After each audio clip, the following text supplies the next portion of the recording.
जय श्री राम प्रेमी भक्तों। मनुष्य पूरी जिंदगी भगवान को पाने के लिए कभी तीर्थ करता है, कभी व्रत करता है, कभी बड़े बड़े अनुष्ठान करता है, लेकिन संत कहते हैं भगवान को पाने का सबसे सरल रास्ता है सच्चे मन से उनका स्मरण यानी उनको याद करना। शास्त्रों में बार बार कहा गया है कि भगवान को दिखावा बिल्कुल भी पसंद नहीं, उन्हें चाहिए प्रेम और सच्चाई। श्रीमद् भगवत गीता में भगवान श्री कृष्ण कहते हैं जो भक्त प्रेम से पत्र, पुष्प, फल या जल भी अर्पित करता है तो मैं उसे प्रेम पूर्वक स्वीकार करता हूँ।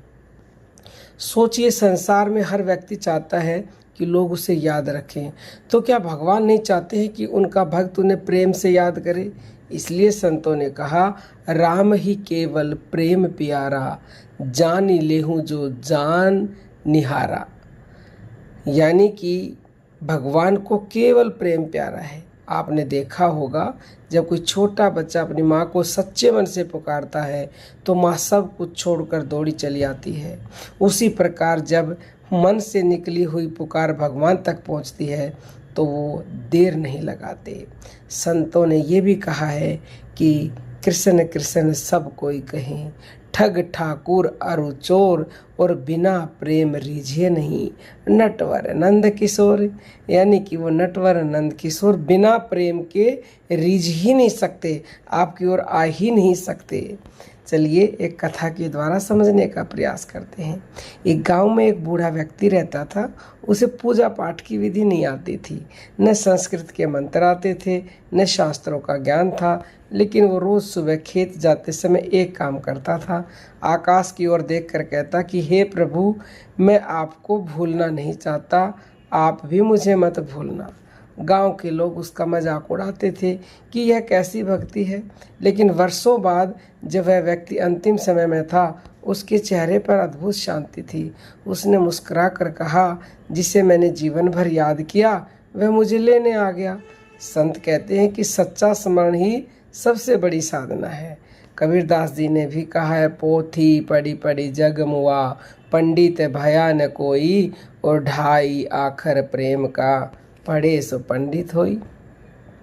आज लोग भगवान को प्रसन्न करने के लिए बहुत कुछ करना चाहते हैं, लेकिन अपने मन को बदलना नहीं चाहते, जबकि भगवान को सबसे अधिक प्रसन्न करने वाला काम है मन में प्रेम, वाणी में मधुरता और हर परिस्थिति में उनका स्मरण।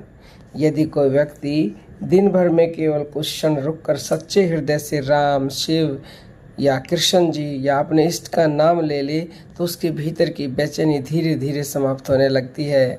साइंस भी कहती है कि जब मन बार बार किसी पवित्र शब्द या ध्वनि को स्मरण करता है तो मस्तिष्क की तरंगें बदलती हैं, तनाव कम होता है, मन स्थिर होता है और भीतर सकारात्मक ऊर्जा उत्पन्न होती है। हमारे ऋषि मुनियों ने हजारों वर्ष पहले ही समझ लिया था कि नाम स्मरण केवल धार्मिक क्रिया नहीं बल्कि आत्मा को शुद्ध करने की प्रक्रिया है।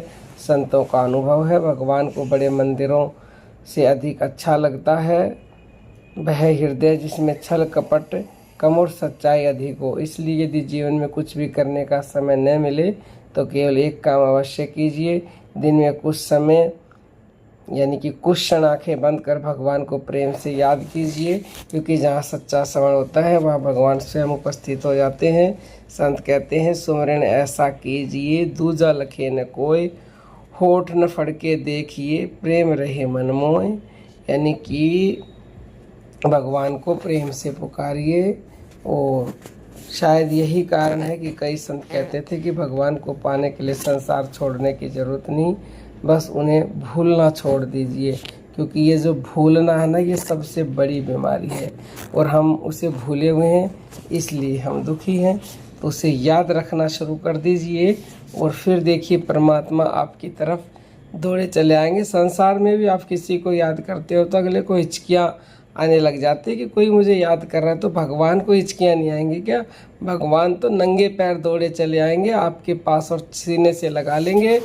अब हम अपनी वाणी को विराम देते हैं। जय जय श्री